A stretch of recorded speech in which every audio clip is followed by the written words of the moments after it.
want to suggest is that, in a way, what we've heard, for those of you that listen to Calderon and Kurtzer or listen to Held, was that, in a certain way, I don't think it's a really radical statement to make that in 2016, Zionism is in a kind of state of crisis.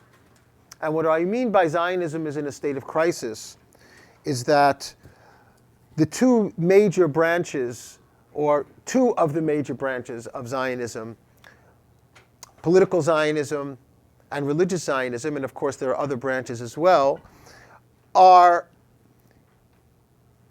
in a certain way trying to figure out what they are. And I think that this is a very difficult thing for American Jews to get their head around, because for American Jews,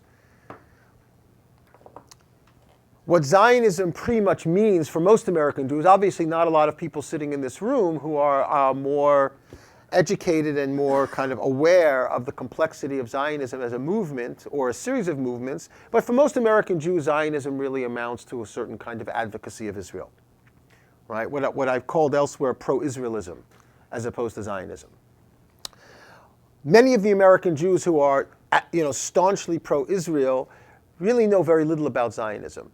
And it's really not with the organizations that are Israel advocacy organizations are not really that invested in educating American Jews about Zionism, because to educate Jews about Zionism is actually to present a much more complex picture of what Zionism is or was, rather than a certain bottom line talking points notion of advocacy, which is really what is at stake with a lot of these organizations. So what I want to do is introduce you to a figure who is not very well known in the United States, whose name is Menachem Froman. Some of you might know about him. I wrote an article in Tablet last year about Menachem Froman, and someone named Harvey Stein, who's an American now living in Israel, just completed a documentary about Menachem Froman, and I was able to see the first 10 or 15 minutes that he shared with me. It's about a 45-minute documentary, and it promises to be a very interesting introduction of American Jews to who this person was, a very kind of iconoclastic figure, and I'll talk about Menachem Froman in a minute. But first, what I want to talk about is what do I mean when I say that Zionism is in crisis. Political Zionism has basically, to my mind, fractured into two major camps. On the one hand, you have what you can call a kind of neo-revisionist Zionism, and that really is the Zionism of the governing coalition of the Knesset now, led by Prime Minister Netanyahu, which is really based on a particular Zionist vision that was forged by Zev Jabotinsky back in the 1920s and the 1930s, that was all but marginalized for 50 years after the founding of the state, and then came back with a vengeance with the election of Menachem Begin in 1977, and by and large has really become the dominant political Zionist vision over the course of the last 30 years. Now, there is, Ruth Calderon, for example, is not a party to that particular form of Zionism, but I think that the people who are of the more, what one might call left-wing political Zionists, and I think Ruth considers herself part of that camp, have been struggling with this neo-revisionism over the course of the last 2 or 3 governments. And in some way have absorbed some of that vision as well. Right. It's a Zionism that is focused primarily on security, and it's a Zionism that's focused primarily on a sense of political identity that is founded on the notion of survivalism. And the other side of that political Zionism spectrum are the post-Zionists. And the post-Zionists are kind of a strange animal for Israel, because Americans don't really know what to do with it. And there's a good reason why Americans don't know what to do with post-Zionism. The reason that Americans don't know what to do with post-Zionism is that it's really an Israeli project. Right? It really doesn't have anything to do with American Zionism or American Jews. Basically, it's a post-Zionism begins in the 1980s picks up speed in the 1990s. The most perhaps well-known post-Zionist America is Benny Morris, although Benny Morris is a complicated story as a post-Zionist because he writes a very important book about the emergence of the Palestinian refugee problem in 1994, and then he revises the book in 2000 with a new introduction where he pretty much changes his position. Right? So he becomes a kind of what were called in Israel the new historians, who were basically looking at declassified Israeli military documents for the first time and questioning Israel's myth of origins. Right? So that the post-Zionism narrative is basically saying Israel has created a certain myth, Zionism has created a certain myth of origins, and it's a myth of origins that we all know about making the desert bloom and about fighting against the enemies and about being David facing Goliath and all of those things. And what people like Benny Morris, and there are many others that most Americans have not heard about, have said, actually, that's not the way it happened. And the post-Zionist attack was really actually a reformulation of the War of Independence, of the 1948 war. So it's a struggle of coming to terms with the myth of origins, which we've had in our country as well. But American Jews don't know what to do with it because it's a kind of an internal struggle that's very nationalistically oriented, that doesn't really have any kind of resonance for most American Jews. So you have on the one hand the kind of neo-revisionism of the present government, the security-focused Zionism of the present government, and then you have the post-Zionists who are not anti-Zionists per se, but who are basically questioning the myth of origins of Zionism, and many of them are also in favor of what's been called the one-state solution. Now, the one-state solution is an interesting term because in some way the one-state solution is considered to be the death knell of Zionism.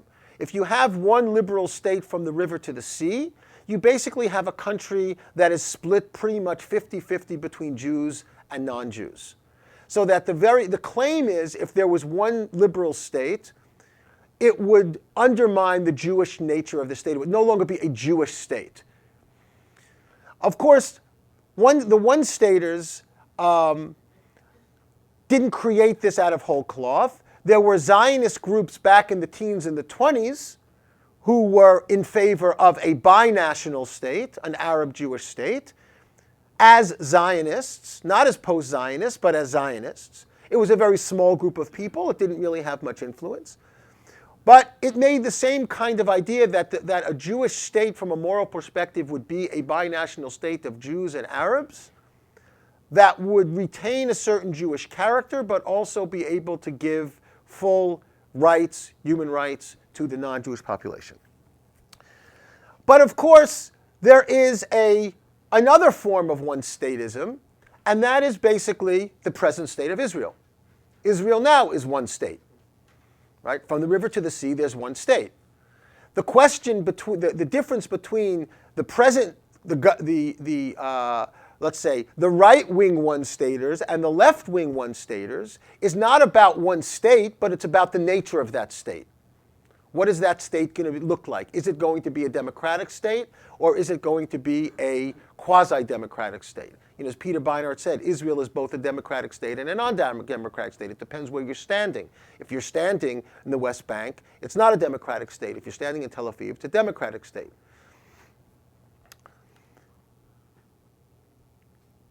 So when they asked Ahmad Tibi, who was a very long-standing Arab member of the Knesset, whether Israel was a Jewish and democratic state, because as Ruth Calderon said, that is the preamble of the Israeli Declaration of Independence, or not the preamble, but that was an added addition to the original Declaration of Independence, that Israel is a democratic and a Jewish and democratic state. So they asked Ahmad Tibi, who is an Arab Israeli, not a Palestinian, is Israel a Jewish and democratic state? He said, yes, if you're an Arab, it's a Jewish state, and if you're a Jew, it's a democratic state.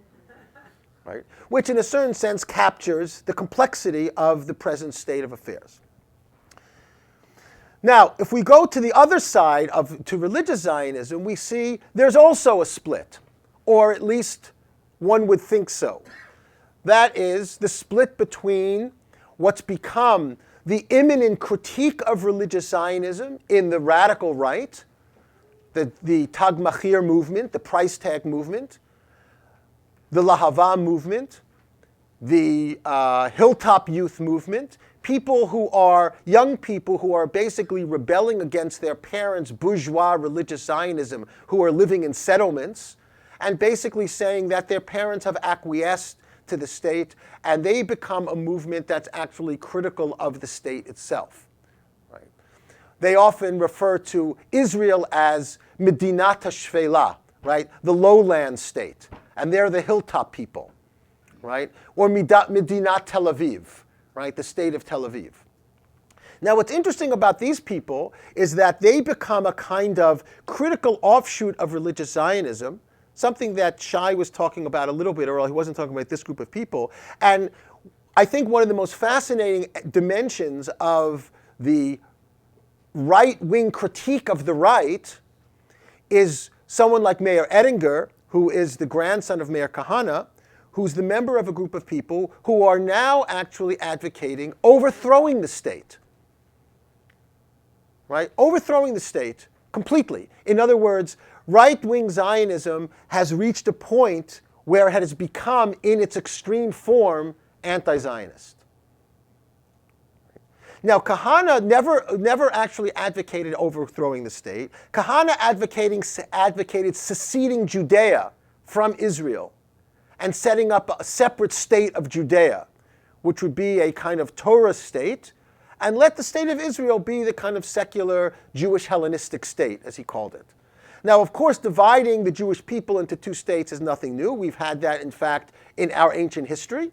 We had a kingdom of Judea and a kingdom of Israel, and the kingdom of Judea and the kingdom of Israel, as we know from reading Tanakh, actually went to war with one another on a number of occasions. So the idea of a split between a state of Judea and a state of Israel, like the kingdom of Israel and the kingdom of Judea, is not so far-fetched.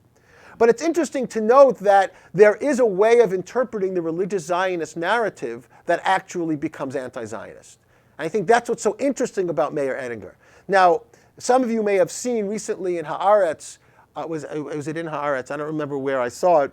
There was an interview with Libby Kahane, who's Meir Kahane's widow, who basically came out and said that her grandson and some of the radical hilltop people are not actually following in the footsteps of her late husband.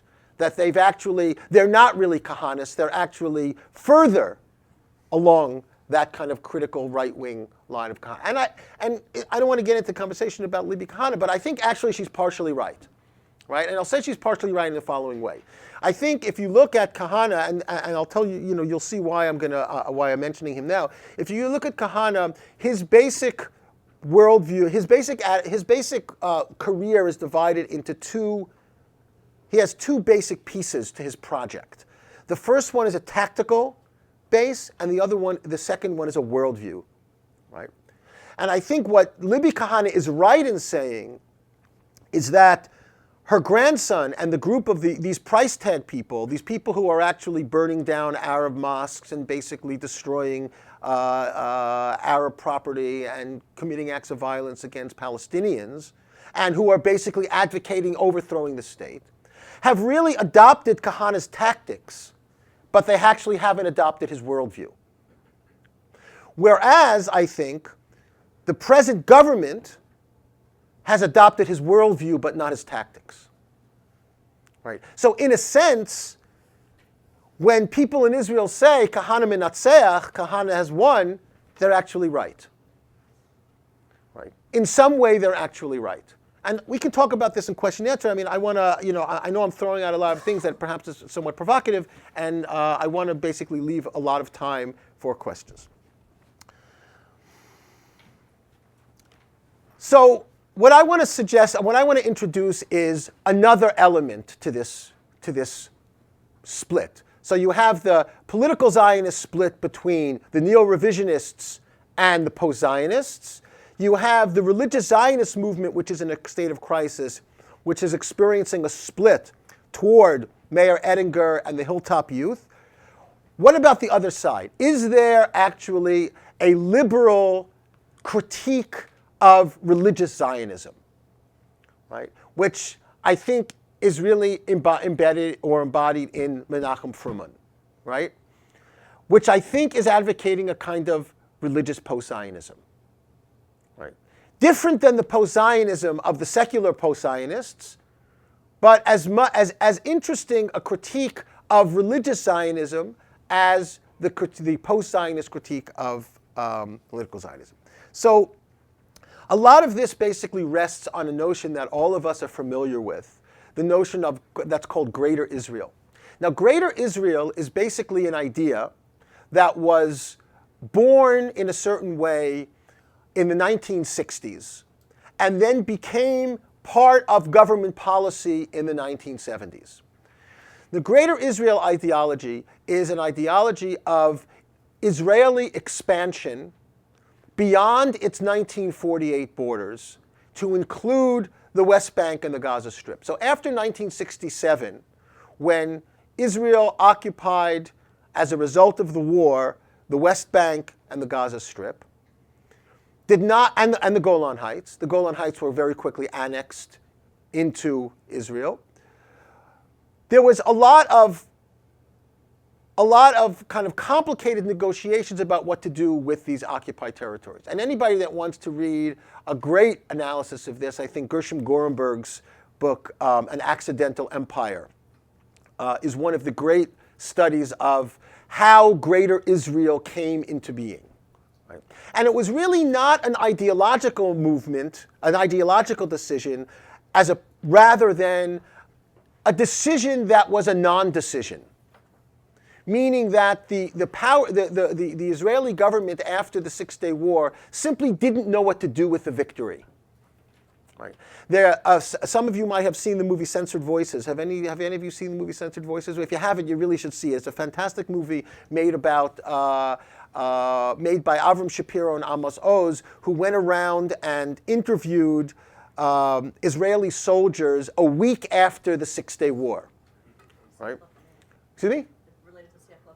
Related to well, they did this interview they went around to all of these kibbutzim and they interviewed these soldiers after the Six-Day War, and then they came out with a book called Siach Lochamim, which was a censored version because those tapes were censored by the Israeli army, and some of those censored. So the censored tapes came out as this book Siach Lochamim, which is a very controversial book. But Avram Shapiro kept the original tapes from 1967, and only 2 years ago made them available. It's actually not true because he made them available to one person who wrote a dissertation at the University of Tel Aviv on the tapes. But he never let them actually out of his hands until 2 years ago when he gave them to a woman who was a filmmaker, and she made this film. What she did was she located 7 of the soldiers who had given testimony on tape. This is reel-to-reel tape. And she brought them back. She found them and she brought them back, and she had them actually listen to their own testimony that they had given 40 years before, that they actually had never heard. It was actually a very, very powerful, fascinating, and it's relevant to our concerns because I think one of the things that happened in '67 from these tapes is that these soldiers went off to war, and this is really the only reason I'm bringing it. These soldiers went off to war, obviously in order to defend the country, very, very idealistic, very, very patriotic. And in the course of a week, basically, I mean, if you think about it, it's actually phenomenal. Like in a week's time, the war was over. But many of them talk about coming back to Israel after the war. And this is a week or two after the war, saying that they came back to a completely different country. It was almost like almost like mind-bending.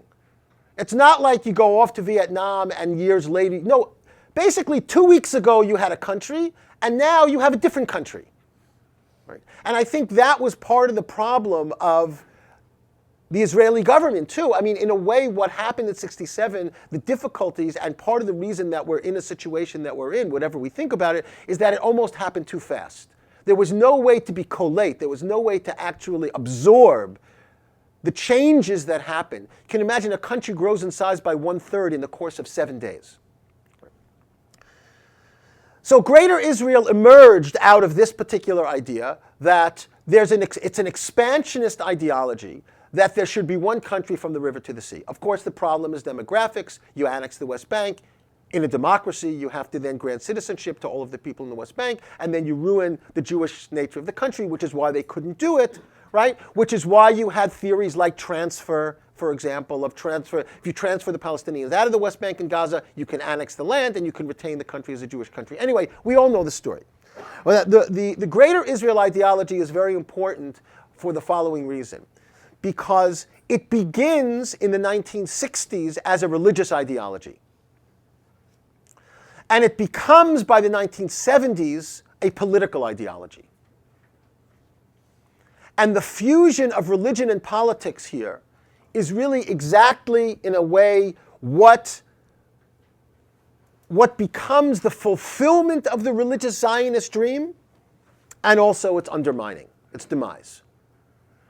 You have this vision that you have early on in the elder Avram Yitzchak HaKohen Kook about the radical claim that secular Israel is actually part of the Hatchala de Geula, the beginning of redemption, which from a traditional perspective, as I talked about yesterday in Satmar, is a very radical position, or 2 days ago in Satmar, is a very radical position. So you have this notion in Rav Kook, which is very romantic and really not tangible, because remember, Rav Kook dies in 1936, before the establishment of the state, that somehow the secular Zionists, against their will, are fulfilling this messianic vision. You have that then translated in the 1960s through his son Tzvi Yehuda Kook into a fusion. So you have, in a sense, a kind of, in Rav Kook, a holiness of the secular in some way. That becomes translated in Tzvi Yehuda Kook into the holiness of the actual state.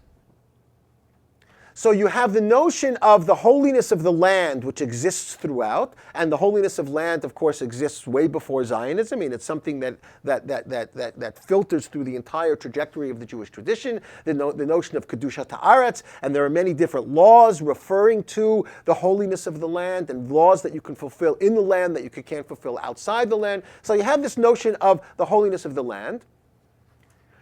Rav Kook adds, you have the notion of the holiness of the secularists who are rebuilding the land, who are coming back to the land, and establishing a state.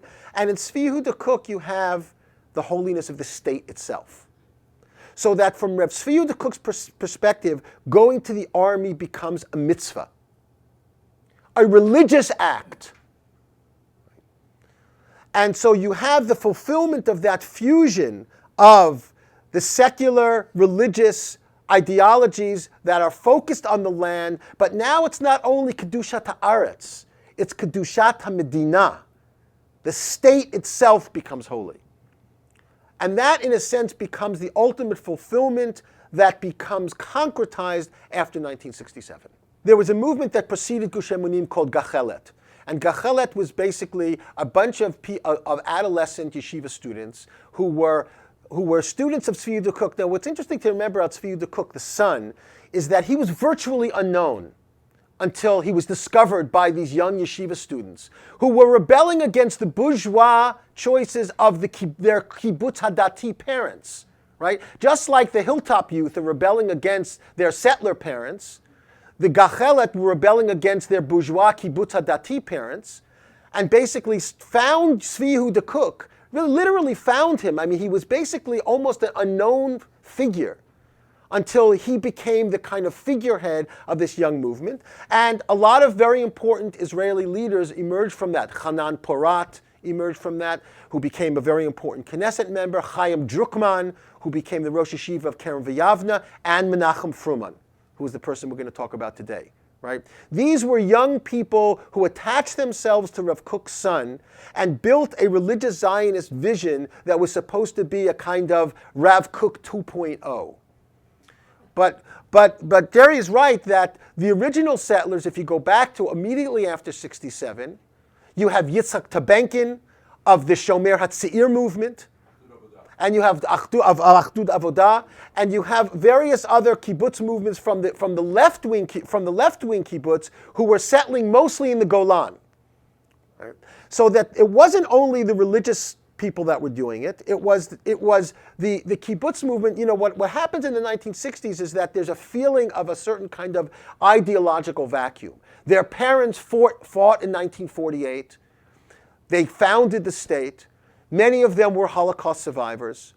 And by the 1960s, there was a certain kind of ideological vacuum where young Israelis really didn't have it. The kibbutz movement had begun to kind of fall apart a little bit, right? Capitalism starts to kind of overcome socialism very slowly. It happens much more quickly in the 1970s and the 1980s. And in a way, what 1967 did was it jump-started a whole generation who felt ideologically challenged. And I don't mean only on the right, but also on the left. Because all of the people that are interviewed for Siach Lochamim, for this movie Censored Voices, all of these fighters were secular kibbutznikim. Right? They weren't the Dateilu Umi people, weren't this religious Zionists. Those people hardly existed in 1967. It was mostly, the people who fought in the war in 1967 were mostly Mapai and Mapam, left-wing, secular kibbutz kids. Right? The ideological Zionists of the left who fought in 67. So this brings us into this kind of, this strange figure, Menachem Froman. So Menachem Froman grows up in Kfar Hasidim of what one would call modern Orthodox, although modern Orthodoxy really didn't exist in Israel at that time. Finds his way to Tzvi Yehuda Kook fairly early on and becomes one of the first generation of disciples of Tzvi Yehuda Kook who are the architects of what we know now as religious Zionism. He becomes the Rav of a settlement called Tekoa, which is a settlement in the West Bank between Efrat and Gush Etzion, a fairly small settlement. This is a picture of him, by the way. He passed away. And I only knew of him I knew of him very parenthetically, but a kind of interesting story that I was working with a graduate student at the University of Haifa named Moshe David HaKohen, who had read some of my stuff on Chassidut, on Hasidism, and who's writing a dissertation on how Shlomo Carlebach uses his Hasidic sources. So he got in touch with me, and then we met at an AJS conference, an Association for Jewish Studies conference, which is a kind of national conference of Jewish studies scholars, and really a fabulous young guy who grew up in Tekoa and was a disciple of Menachem Froman, who died in 2013. And he gave me this book, which had just come out, called Sochachei Aretz, which is a collection of essays of Menachem Froman.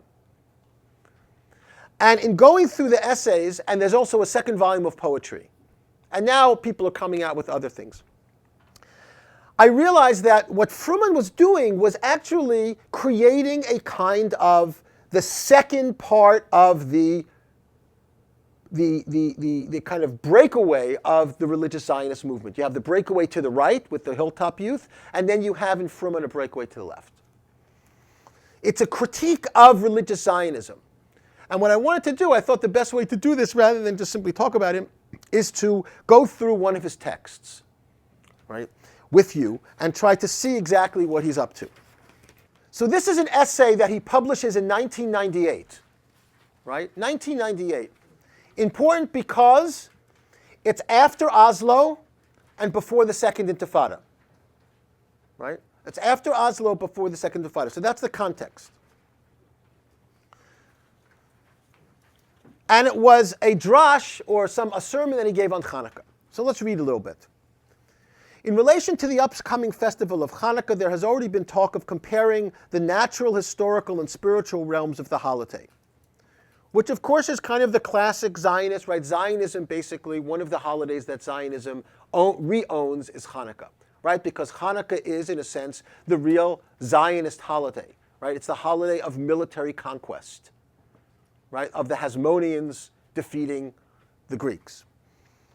In terms of nature, the days are growing shorter, and the light passes and is limited by increasing darkness.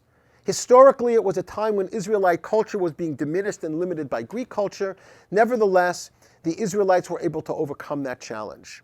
Spiritually, Israelite faith was diminished by means of the influence of faithlessness, which is choser emunah, or perhaps the dominance of reason, however one wants to understand what he means by choser emunah, of the Greeks.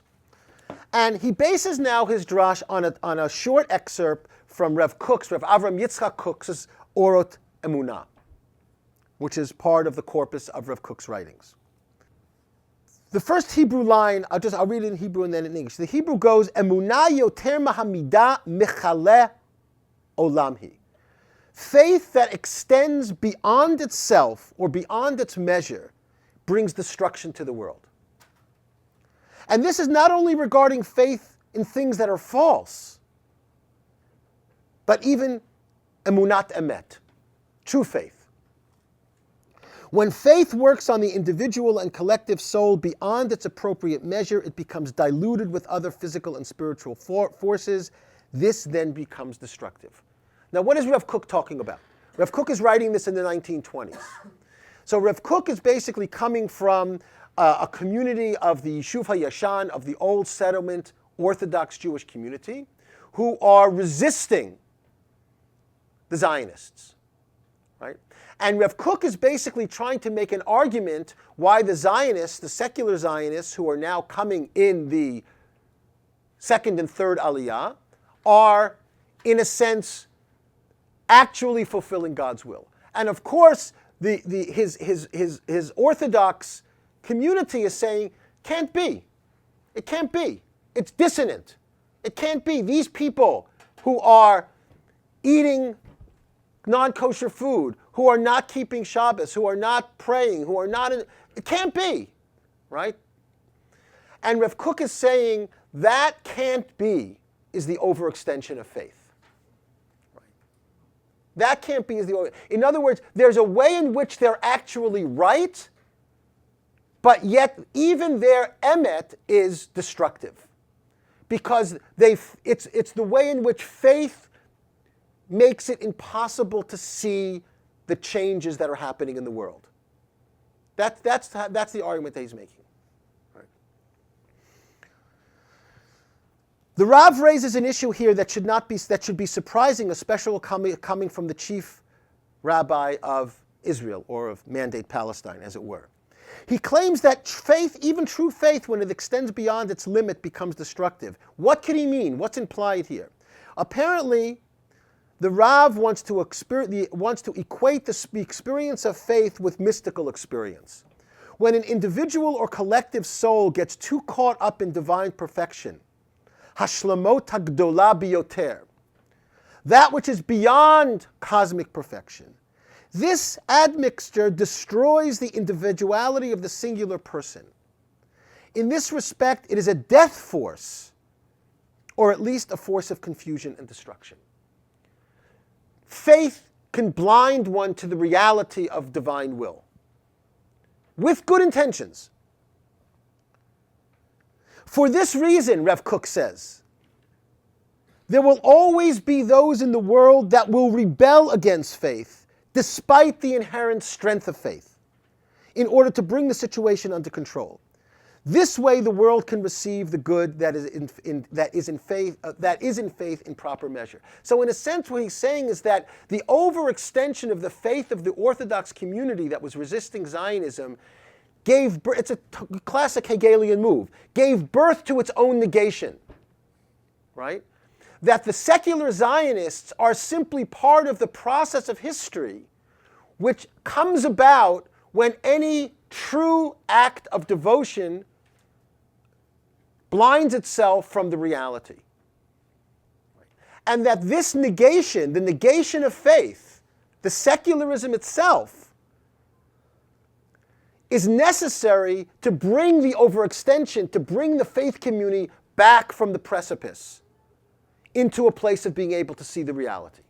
Right? So you see, he's trying to massage the situation. He's trying to convince his compatriots. You have to see that these people who are porkeol, these people who are not religious, right? They're there to help you, and you gave birth to them, right? And it's a necessary process. This is what God wants. God wants you to listen to them because you have actually gone too far. So Froman continues, the drive to rebel against faith comes to ensnare the power of faith, moving toward its overextension so that it will not exceed its limits and cause destruction. The Rav envisions a positive role for these forces who ensnare faith, secularism. Through them, faith can contribute to the elevation of goodness in the world. It is precisely by the means of this limiting power that the world can receive the goodness that it deserves. One more section from Kook. This is not only the case with faith, Rav Kook says. It's also true with wisdom, with ethics, and with all kisharon, with all creative forces. When we see some perspective, some positive phenomenon, there is also that which prevents it. There is also resistance, negation will always come into existence. And when negation of something good comes to existence, it's a sign for Rav Kook that the good itself has been corrupted. From a narrow perspective, it appears that this positive phenomenon helps the world, and that which prevents it does the opposite. Right? That's the standard conventional religious view. We have to resist the secular. Right? That would be the Satmar Rebbe's position. But from a broader perspective, we see that both of these build the world, one through positive expression, the other through negation. The Rav wrote these words regarding the secularism, Tenuat Kfirah, the apostasy of his time. His claim was that secularism had a positive function in that it served to prevent the overextension of faith. But in and of itself, this secularism has no intrinsic value. In our time, I feel that it is possible to claim the same thing regarding different forces and creative impulses. So what is the negation? What is the overextension and what is the negation? Just as the Rav saw his role not only to offer a correction between faith and the secular, but also to correlate wisdom to its limits, ethics to its limits, as well as other creative forces, I feel in our time, 1998, when Jewish nationalism that is being expressed through Zionism has also reached its limit. Right? This is the settler rabbi from Tekoa. Its power needs to be contained so that it does not overextend its measure. But the required negation itself, without viewing its purpose as acting as a limiting force, loses its worth and value. So in a sense, what Rav Froman is suggesting is that just as Rav Kook was saying that the religious community had to see how Zionism was a negation that was brought forth because of the overextension of faith, religious Zionism has to see that its negation in Post-Zionism or in any kind of left-wing resistance or even in something like BDS perhaps, it's given birth, it's created into the world because something with religious Zionism has gone wrong. Right? And it exists in order to bring religious Zionism back. Remember, Froman is a religious Zionist. He's not abandoning religious Zionism. That's his world. That's his community. He thinks that religious Zionism has the potential to create the corrective to the corruption that's happening in the political realm. But he also sees the way it's becoming overextended.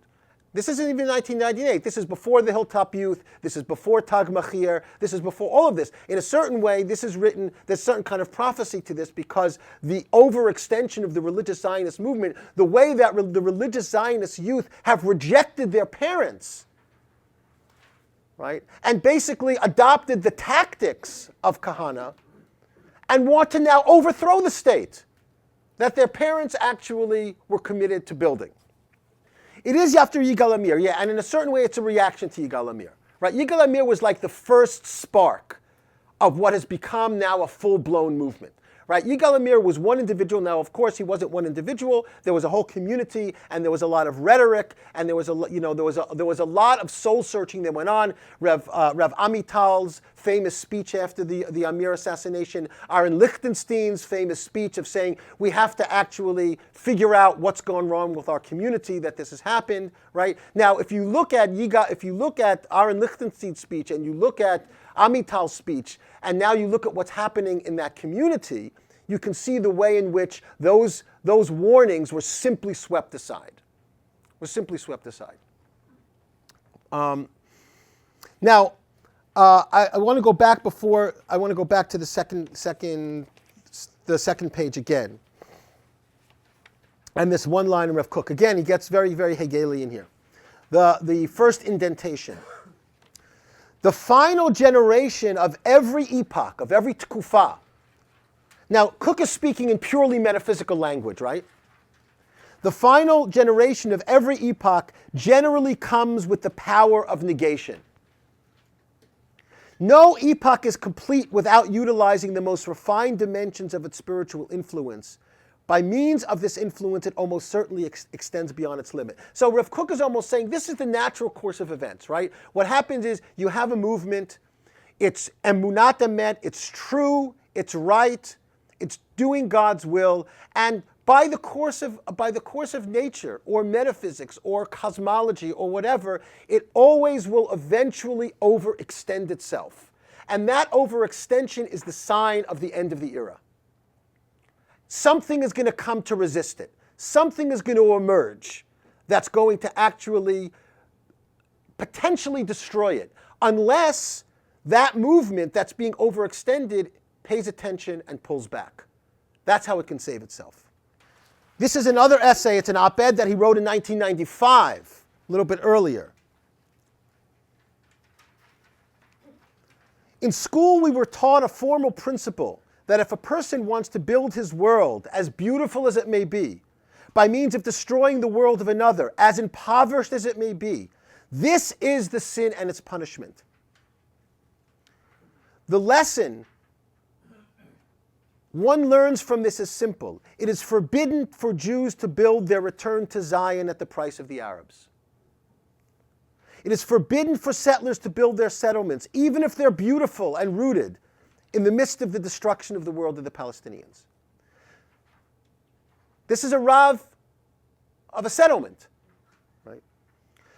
Not some left-wing post-Zionist, right? The lesson one learns from this is simple. Oh, I repeated it. Okay, let's go to number 3.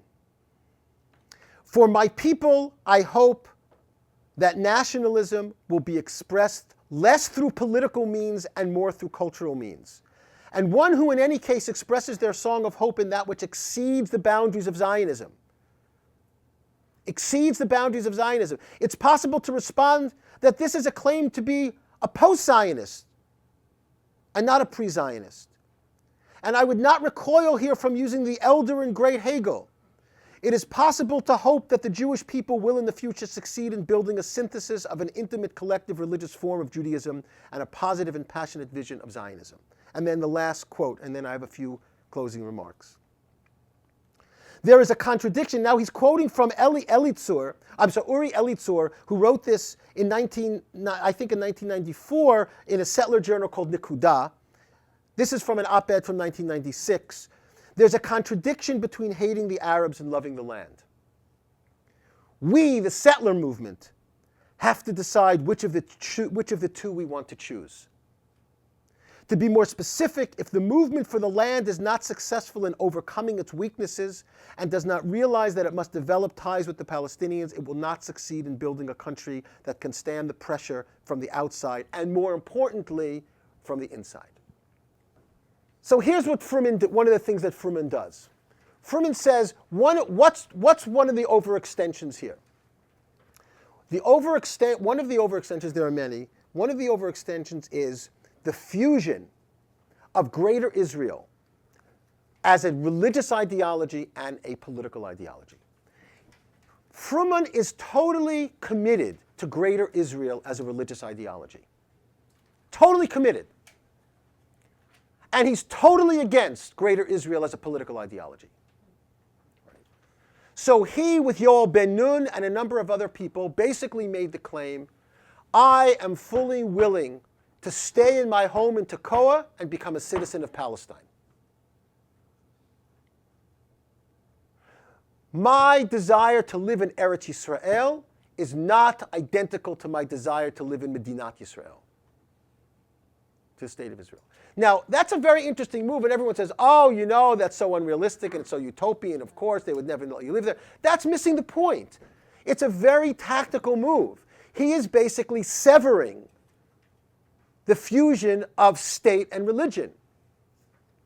That the mitzvah of Yishuv Eretz Yisrael is not, the mitzvah of living in the land of Israel is not identical to state building.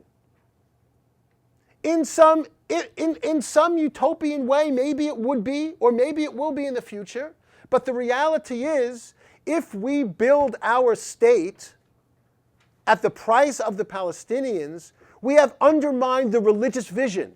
And actually, the political Zionism has become the enemy. Now, of course, what he's doing here is totally undermining his teacher.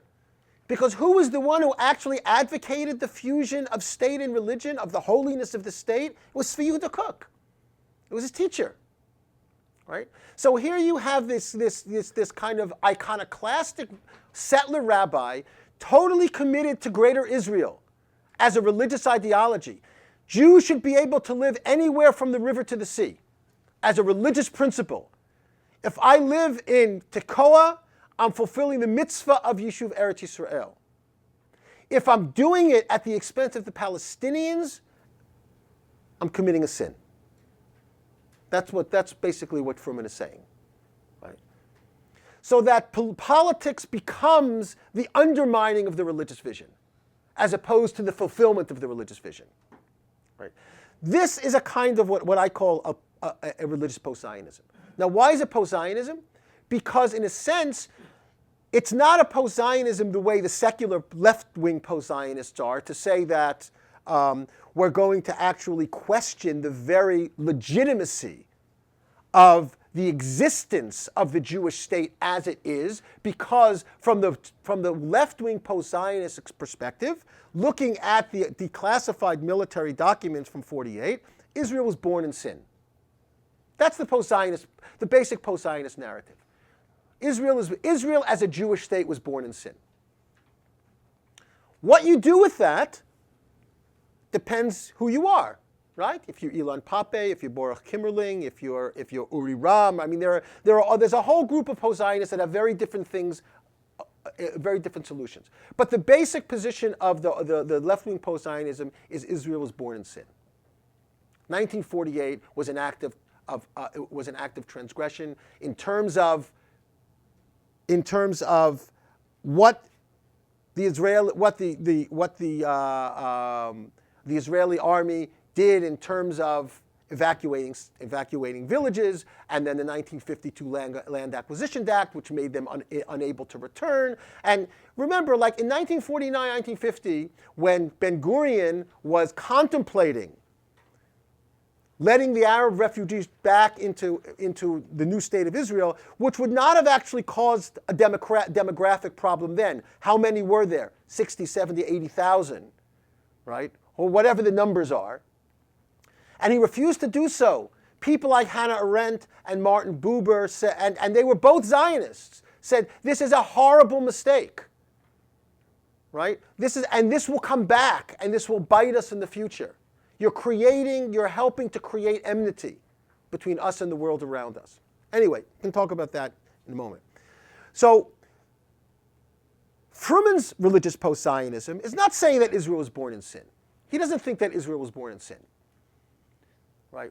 He thinks that the religious Zionist movement, the settler movement, as it emerged in the 1970s and became government policy after Begin was elected in 1977, that has become a sin. Because that has created a political religious fusion which has made the fulfillment of politics a transgressive act. So I want to basically separate that. I want to separate politics from religion here. To say, I believe in the state of Israel, and Froman is a total Zionist in that he believes in the state of Israel, right? I don't believe that the state of Israel can, from his religious perspective, can be built on the ash heap of the Palestinians, whether it would be physical, whether it would be nationalistic, whether it would be existential. And therefore, I want to basically claim I am willing to be a citizen of the state of Palestine. Happily so, as long as I can still live in Eretz Yisrael and fulfill that mitzvah of Yishuv Haaretz. Right? I think that is his post-Zionist move. Right? Whether it's realistic or not, again, is irrelevant. Right? And I think that it's interesting that he gained a certain notoriety among some of his disciples, like my friend Moshe David HaKohen. The secular left doesn't know what to do with him, right?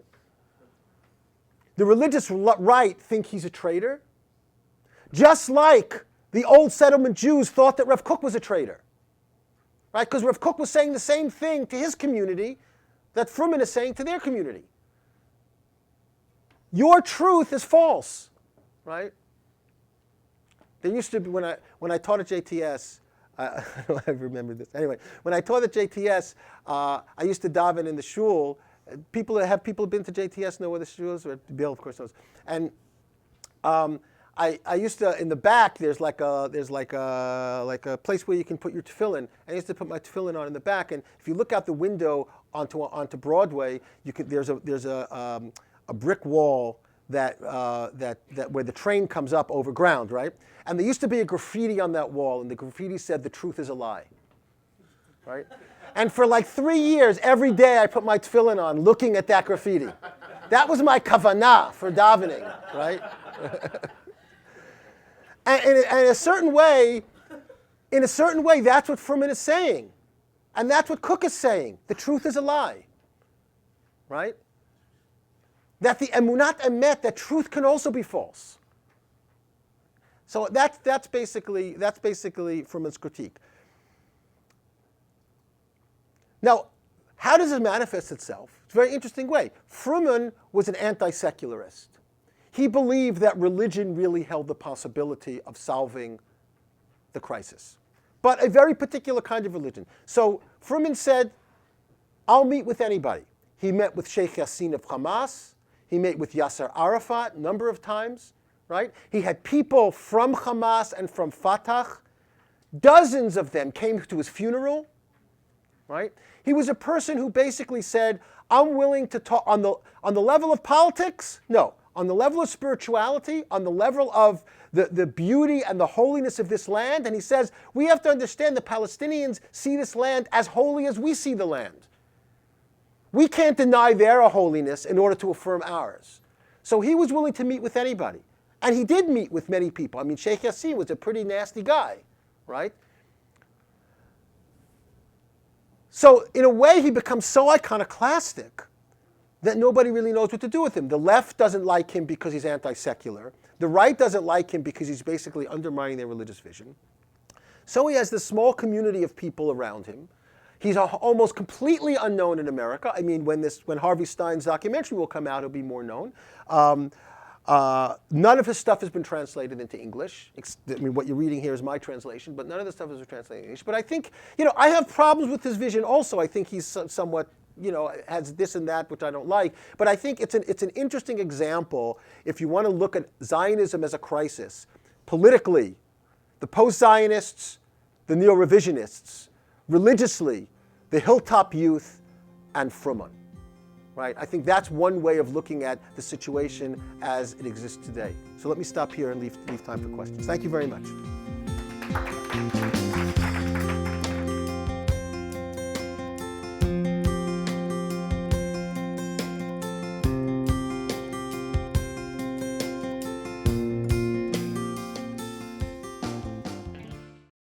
We would be pleased to send a complimentary DVD of this program to anyone who wishes to support JBS, the Jewish Broadcasting Service, with a tax-deductible gift of $36, double chai or more, to the nonprofit organization Jewish Education in Media. Simply visit the JBS homepage and click on the Donate button to make a donation by PayPal or your credit card. And please indicate the program for which you would like a DVD. Or you can send your tax-deductible check made out to JEM, To Jim, Post Office Box 180, Riverdale Station, Bronx, New York 10471. And again, please remember to indicate which program you would like to receive with our compliments. And we thank you for your kind support.